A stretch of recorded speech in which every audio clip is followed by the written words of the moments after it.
जय श्री राम। आज हम अब्राहा की कहानी सुनेंगे कुरान से। चलिए सुनते हैं। जमजम के कुएं की मिल्कियत हासिल करने के अलावा अब्दुल मुत्तलिब की जिंदगी का दूसरा अहम वाकया अब्राहा का बैतुल्लाह पर हमला है। तारीख में इसको वाकया फील के नाम से याद किया जाता है। अब्राहा एक ईसाई सरदार था। शाह हबशा नज्जाशी की तरफ से यमन का हाकिम था। उसने देखा कि अहले अरब हज के लिए मक्का मुकर्रमा जाते हैं और खाना काबा का तवाफ करते हैं, तो उसने ईसाई मजहब के नाम पर यमन के शहर सनआ में एक आलीशान गिरजा बनवाया। अरब में इस गिरजा की खबर मशहूर हो गई। कबीला किनाना का एक आदमी वहां गया और गिरजा में गंदगी फैलाकर भाग आया। अब्राहा ने गुस्से में आकर कसम खाई कि काबे को ढाकर दम लेगा। चुनाचे वो एक लश्कर जर्रार लेकर मक्का मुकर्रमा की तरफ रवाना हुआ।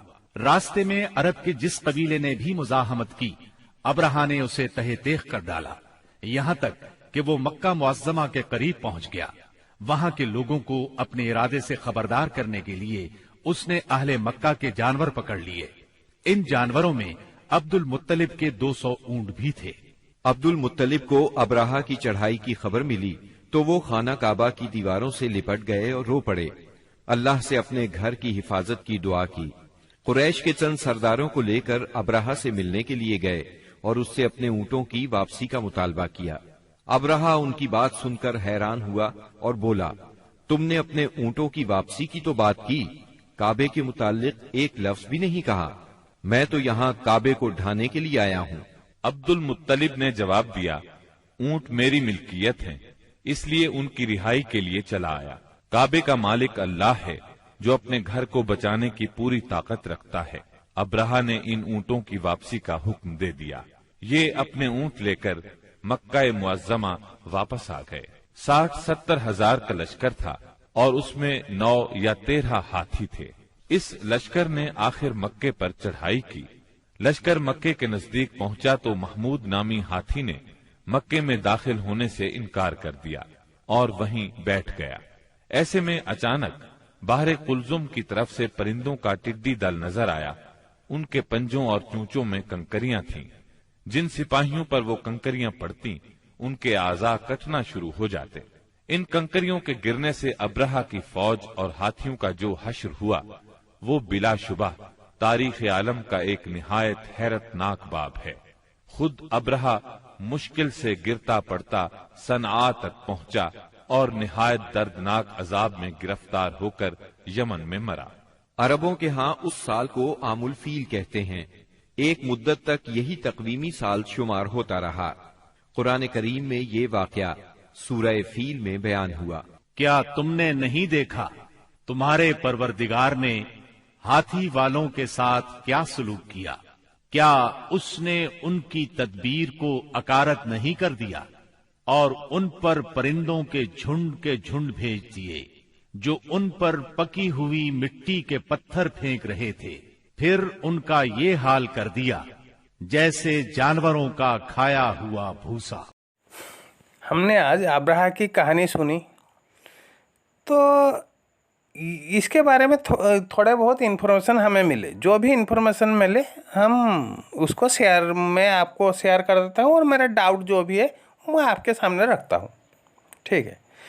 ये अब्राहा का वाकया फील, कुरान में वाकया फील में ये दिया गया है।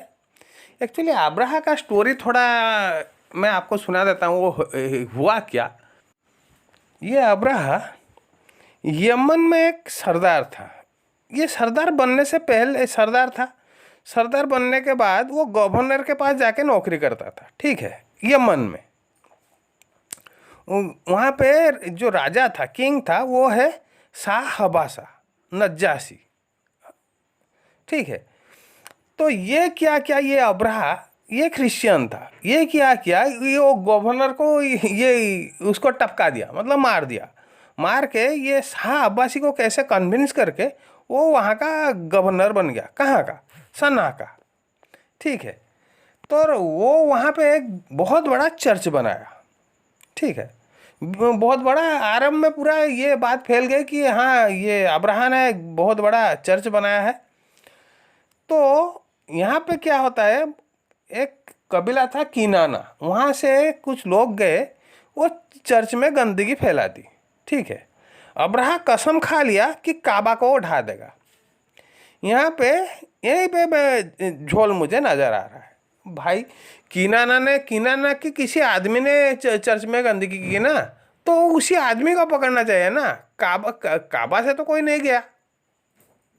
अगर काबा से वो किनाना काबा से कुछ ताल्लुकात रखते भी थे, तो जो पर्टिकुलर आदमी जाके गंदगी फैलाए उसी को पकड़ना चाहिए ना। ये काबा को उठाने की क्यों वो कसम ले रहा है?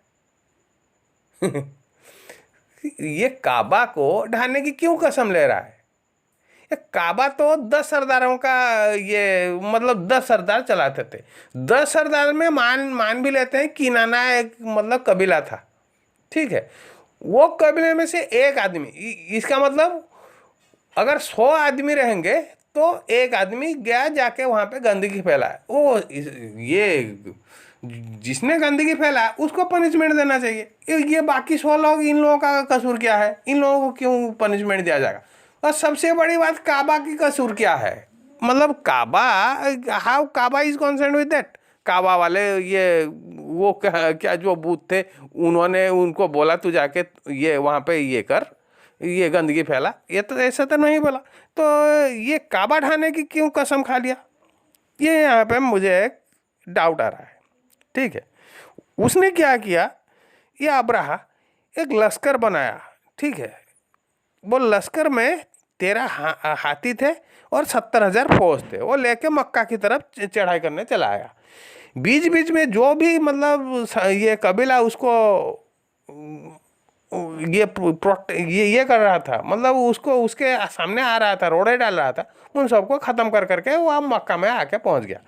मक्का में आके पहुंच गया, सबसे पहले ये क्या किया, जितने भी जानवर चर रहे थे, मतलब चरवाहा जितने जानवर थे वहाँ पे, उन सबको वो ये मतलब कॉन्फिस्केट कर लिया। इसका मतलब वो जब्त कर लिया। ठीक है। यहाँ पे भी एक डाउट है कि चलो ये वार स्ट्रेटेजी होगा, मतलब जानवर का क्या कसूर, जानवरों का क्या कसूर, उन लोगों को हाँ ये जानवर को अगर पकड़ लोगे मालिक लोग जाके पहुंचेंगे, ये एक वार स्ट्रेटेजी हो सकता है। तो इसमें अब्दुल मुत्तलिब के 200 ऊँट भी थे। ठीक है, ये अब्दुल मुत्तलिब और बाकी सरदार ये सब मिलके जाके उसके पास पहुंचे। जी क्या हुआ जी, हमारे ऊँट क्यों, उसने बताया ऊँट क्यों आप लोगों ने मतलब सीज करके रखा है। तो ये क्या किया, ये बोला कि ऐसा ऐसा ये है कि नाना के कोई आदमी जाके मैं मक्का ढाने आया हूँ। तो अब्दुल मुत्तलिब क्या, ठीक है आप ये मेरे ऊँट मुझे 200 ऊँट दे दो, तो आप ये मक्का की रखवाली वहाँ पे अल्लाह करेगा, जो जिसकी घर है वो करेगा। ठीक है। यहीं पे फिर से एक झोल क्या, यहाँ पे अल्लाह कहाँ से आया? वहाँ तो अल्लाह था ही नहीं। अल्लाह तो बाद में आएगा, 300 बुत जब टूटेंगे तब अल्लाह आके पहुँचेगा। पहले तो अल्लाह कोई था नहीं वहाँ पे, तो 300 बूथ थे। सबसे बड़ा बूथ का नाम हुबुल था वहाँ पे, और 360 बूथ थे। तो ये अगर प्रोटेक्ट कोई करेगा तो वो बूथ ही करेंगे ना। तो अल्लाह बीच में कहाँ से आ गया? ये अल्लाह बीच में, ये अब्दुल मुत्तलिब ये तो खुद पैगन था, मतलब ये आइडल वर्शिपर था। ये कैसे बोल सकता है कि मैं ये उसकी रखवाली अल्लाह करेंगे? अभी तो अल्लाह इंट्रोड्यूस ही हुआ नहीं, अल्लाह जब आएगा तब बूथ टूटेंगे। चलो आप ईमान लाए हो, कैसे लाए हो? कोई आलिम को भेजो मेरे पास, वो मेरे को ये डाउट है, वो मेरे को आके क्लियर करे। मैं उसको एक एक सवाल पूछूंगा, वो सवाल का जवाब दे। ठीक है। तो वहाँ पे क्या हुआ, महमूद नाम का एक हाथी था, वो इनकार कर दिया जाने के लिए। ठीक है, वो काबा तोड़ने के लिए इनकार कर दिया। उसके बाद क्या, टिड्डे की दल एक फौज आया, वो मुंह में कंकरियां भर भर के लाए थे। तो ये बोलते हैं ये अल्लाह की तरफ से आया है, अल्लाह ने भेजा, तुमने देखा नहीं हमने कंकरिया कैसे भेज के। अबे तू अल्लाह तो यहाँ पे है ही नहीं, अगर है तो हुबुल बूत है। सबसे बड़ा बूथ हुबुल है और ये और बाकी 359 छोटे छोटे बूथ हैं। अगर कोई भेजा होगा तो ये हुबुल बूथ भेजा होगा। तो अल्लाह बीच में कहाँ से क्रेडिट ले रहा है? अगर ये घटना भी सही है तो ये ऐसे तो कंकरिया क्या वो बायोलॉजिकल वारफेयर किया, ये तो मेरे को समझ में नहीं आया। खैर जो भी है, अगर ये घटना सच भी मान लेते हैं तो अगर कोई भेजेगा वो तो हुबुल बूथ ही भेजेगा ना। तो ये अल्लाह कहाँ से बीच में टपक पड़ा? तो ये सब ये है, ये आपके कुरान मतलब जितना आप ही लोगों के ये स्क्रिप्चर से मैंने सुना, आप ही के सामने मेरा डाउट रख लिया। कोई आलिम आए भेजो, मैं उनसे सवाल पूछता हूँ ये माजरा क्या है, मेरे को थोड़ा समझ में नहीं आ रहा, तो आए यहाँ पे ये क्लियर करके जाए। मैं आपको आप ही के किताब से गिना रहा हूँ, ये देखो ये कैसे फ्रॉड लिखा जाता है, लिख रहे हैं ये लोग। तो फिर कल आगे बढ़ेंगे। आज के लिए जय श्री राम।